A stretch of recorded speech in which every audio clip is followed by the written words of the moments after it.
पांडे जी, यहाँ पे क्या समस्या है? आपको क्या दिक्कतें हैं? थोड़ा सा बताइए। ये समस्या है कि पानी का निकास सही नहीं है, कूड़ा भरा रहता है, जो कि पड़ने के बाद ही भ्रष्ट हो गई। उसके ईंटे वीटे सब गिर गए, अंदर लाइन पड़ी नहीं है शुद्ध। ये कार्यदायी संस्थाएं जितनी हैं वो सब काम करती हैं, उनके पास पर्याप्त मैन पावर भी है। क्या आपको ऐसा नहीं लगता कि वो लोग आके यहाँ पे ग्रुप में हो या फिर कुछ इस तरीके से काम नहीं करना चाहते, या कोई भेजता नहीं है, या कोई संज्ञान नहीं लेना चाहते, या लोगों की उन्हें परवाह नहीं? हमें तो ये लगता है कि मैन पावर पूरा इस्तेमाल ही नहीं करते हुए जब आते हैं यहाँ, तो जरा सा कूड़ा उठाए और चाय पानी पैसे दो, ये स्थिति है इन लोगों की। सामाजिक कार्यकर्ता ममता त्रिपाठी ने केशव नगर में साफ सफाई का किया रियलिटी चेक। हर तरफ मिला गंदगी का अंबार। मानसूनी बारिश आने से पहले नगर निगम बेहतर साफ सफाई के दावे कर रहा है, वहीं फैजुल्लागंज के केशव नगर जैसे 5 इलाके में भीषण गंदगी का अंबार है। रविवार को जब केशव नगर के सुरभि कॉलेज, हरिकेश मंदिर आदि इलाके में सामाजिक कार्यकर्ता ममता त्रिपाठी नगर निगम के दावों की जांच के लिए पहुंची तो नगर निगम के दावों की पोल खुल गई। हर गली में नालियां कचरे से पटी हुई पाई गई। नालियों में बड़े बड़े घास फूस उगे हुए हैं। वो कई जगह पर नालियों का पानी ओवरफ्लो होकर सड़क पर बहता हुआ पाया गया। मीडिया से बातचीत करते हुए ममता त्रिपाठी ने कहा कि नगर निगम जोन 3 के जोनल अधिकारी व जोनल सैनिटरी ऑफिसर शासक की मंशा के अनुरूप अपनी जिम्मेदारी बेहतर नहीं निभा पा रहे हैं। मौके का नज़ारा देखकर ऐसा लगता है कि खुद जोनल अधिकारी व जोनल सैनिटरी ऑफिसर सफाई कर्मियों की तैनाती में व्याप्त भ्रष्टाचार में लिप्त हैं। फैजुल्लागंज द्वितीय में नगर निगम की तरफ से लगभग 90 सफाई कर्मचारी तैनात हैं, फिर भी किसी इलाके में साफ सफाई नहीं दिखाई पड़ रही। सफाई कर्मियों की हाजिरी में खुद नगर निगम के अधिकारी भ्रष्टाचार कर रहे हैं। ममता त्रिपाठी ने चेतावनी देते हुए कहा कि जोनल अधिकारी सफाई कर्मियों की रिजर्व फोर्स फैजुल्लागंज में तैनात कर आने से पहले हर गली मोहल्ले की नालियों की बेहतर सफाई करवाए। 10 दिन के अंदर यदि पूरे वार्ड में नालियों की बेहतर साफ सफाई नहीं करा दी गई तो फैजुल्लागंज के नागरिक जोनल अधिकारी के कार्यालय में ताला लगाने का काम करेंगे। इस वक्त हम आए हैं फैजुल्लागंज के लखनऊ में केशव नगर क्षेत्र में, और यहाँ पे स्थानीय लोगों की बहुत सारी समस्याएं हैं, जैसे गंदी नालियां हो गई, भरी हुई नालियां हो गई, चौक नालियां हो गई, और पानी की समस्या, गंदगी की समस्या, कूड़े की समस्या, कूड़ा निस्तारण की समस्या, ये सब समस्याएं लेके लोग यहाँ पे खड़े हुए हैं। क्या नाम है सर आपका? राकेश पांडे। पांडे जी, यहाँ पे क्या समस्या है? आपको क्या दिक्कतें हैं? थोड़ा सा बताइए। तो यही समस्या है कि पानी का निकास सही नहीं है, कूड़ा भरा रहता है। अगर किसी शिकायत करने पे कूड़ा निकाल दिया गया तो उसको सूख जाने पे भी उठाया नहीं जाता। वो कूड़ा फिर नालियों में जमा हो जाता है, जिससे नालियां जाम हो जाती हैं, आस पड़ोस मच्छर पनप जाते हैं, बीमारियां पनप जाती हैं। लेकिन सुचारू रूप से कोई भी व्यवस्था आज तक जारी नहीं की गई, इसीलिए सभी लोग असंतुष्ट हैं। और सीवर की कोई चौक हो गया तो महीनों आप कंप्लेन करते रहिए, सफाई नहीं होती। तो समय समय पे जो भी इससे संबंधित लोग हैं, अगर समय समय पे ध्यान देकर उसका एक शेड्यूल बना लें तो किसी को परेशानी ना हो। लेकिन जब परेशानी का हल ही नहीं किया जाना है तो परेशानी तो बढ़ती ही रहेगी। इसीलिए आपका सर क्या नाम है? अरविंद कुमार शुक्ला। शुक्ला जी, जो भैया ने बताया कि यहाँ पे ये समस्याएं हैं, आप भी बताइए थोड़ा सा कि जैसे आप रहते हैं वहाँ पे आपकी क्या समस्याएं, क्या दिक्कतें हैं, देखिए, और सरकार से और सभी अधिकारियों से संबंधित जितने भी अधिकारी हैं उनसे आप क्या कहना चाहते हैं, बताइए। देखिए सब अभी आप बता दूं एग्जाम्पल, सुरभि स्कूल केशव नगर से केशव नगर पुलिस चौकी जाने वाली जो रास्ता है, 15 साल पहले करीब लगभग सीवर लाइन पड़ी थी, जो कि पड़ने के बाद ही भ्रष्ट हो गई। उसके ईंटे वीटे सब गिर गए, अंदर लाइन पड़ी नहीं शुद्ध।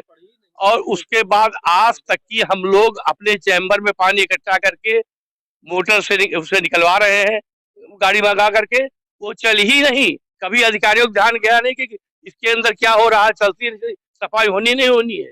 सबसे बड़ा एक करप्शन का सूचक ये है, और अधिकारी तो सुनते नहीं है। अच्छा, कार्यदायी संस्थाएं जितनी हैं वो सब काम करती हैं, उनके पास पर्याप्त मैन पावर भी है। क्या आपको ऐसा नहीं लगता कि वो लोग आके यहाँ पे धूप में हो या फिर कुछ भी उस तरीके से काम नहीं करना चाहते, या कोई भेजता नहीं है, या कोई संज्ञान नहीं लेना चाहता, या लोगों की उन्हें परवाह नहीं है? हमें तो ये लगता है कि मैन पावर पूरा इस्तेमाल ही नहीं करते हुए। जैसे आज ही मेरे यहाँ सफाई हुई है तो 2 वर्कर जरूरत थी, एक वर्कर आया और वो 1 घंटे 1.5 घंटे के चक गया, कह बाबूजी हमारी कैपेसिटी नहीं, चाहे नौकरी चाहे चाह रहा है। वो एक आदमी लाते हैं, अपनी पूरी कैपेसिटी को लावे, एक जगह लगावे, एक जगह सफाई करना है, 5 आदमी ला के 1 घंटे साफ करें। मुख्यमंत्री योगी आदित्यनाथ जी बोल रहे हैं लखनऊ बनेगा नंबर 1, उसको स्मार्ट सिटी बनाएंगे। कैसे बनेगी? आप मुख्यमंत्री योगी जी से क्या कहना चाहते हैं? भाई मुख्यमंत्री जी से मैं ये कहना चाहता हूँ कि लखनऊ को अगर अच्छा बनाना है उन्हें, तो कर्मचारियों और वर्कर को बहुत एक्टिव, चाहे वो अपने प्रेशर से और चाहे जिस तरह करेंगे, एक्टिव बनाना पड़े। इस तरह मामला बनेगा नहीं, उनकी छवि इस समय खराब होगी। पंडित जी, आपका क्या शुभ नाम है? राम तिवारी। तिवारी जी, ये बताइए, यहाँ पे जैसे सब लोगों की समस्या है, तो आप सरकार के सामने और लोगों के सामने, जो भी संबंधित लोग हैं, उनके सामने क्या अपनी राय रखना चाहते हैं, क्या बोलना चाहते हैं? मैं बोलना चाहता हूँ, जो ये कर्मचारी हैं जो काम करने आते हैं, ये सही नहीं है। इनको जो है सरकार का भी शायद डर नहीं, सरकार तो टाइट रहती है, वो तो कोशिश प्रयास करती है, लेकिन जब कर्मचारी नहीं काम करेगा सही, तो काम जमीनी स्तर पर कैसे सही होगा।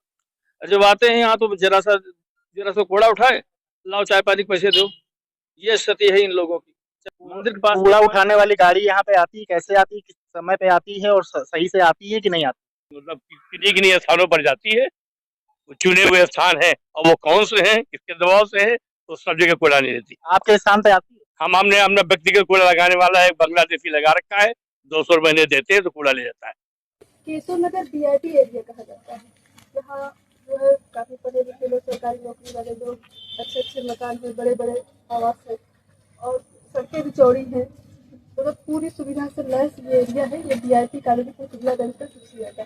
अगर कोई आता है इधर जुड़वा बदल से केशव नगर गए, लेकिन यहाँ आज हम लोग आए हैं देखने के लिए।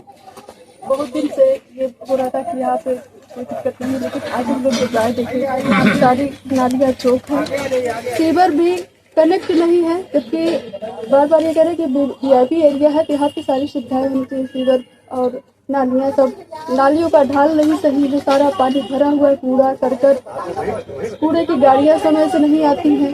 तो मतलब VIP होने के बावजूद भी अगर समस्याओं का अंबार है तो फिर सारी मतलब बात खत्म ही हो गई। हर सामाजिक प्राणी का समाज के पर सरोकार होता है, चाहे वो पद पे हो चाहे ना हो। अगर सामाजिक है तो नहीं, सामाजिक है तो सामाजिक बनना पड़ेगा। और हर आदमी की जिम्मेदारी, हर प्राणी की जिम्मेदारी है कि वो अगर अपने जहाँ वो रह रहा है वहाँ अपना साफ करे, और अपने साथ साथ अगर उसको देख रहा है कि पड़ोसी का भी दरवाजा गंदा है, उसके यहाँ भी झाड़ू लगाए। हर सामाजिक प्राणी का ये जिम्मेदारी बनती है। बाकी करना चाहे तो आदमी करे, ना करना चाहे तो न करे।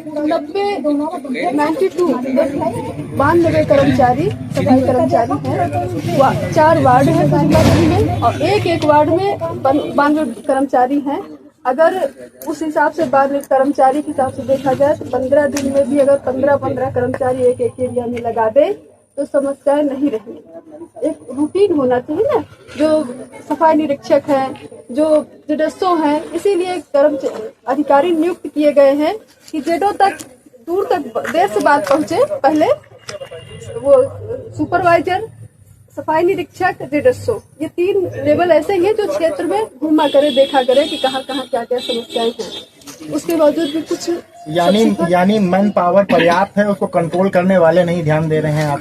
हाँ, यहाँ पे केवल जो है शिकायत करिए कि हमारे यहाँ सफाई नहीं हो रही है, तो आज अगर नहीं आए, हम खुद ही कई बार इसी बहस हो जाती है कि सफाई नहीं हो रही, भेजेंगे, कर्मचारी नहीं है, और रजिस्टर में 92 कर्मचारी हैं, तो कर्मचारी हैं नहीं तो गए कहाँ?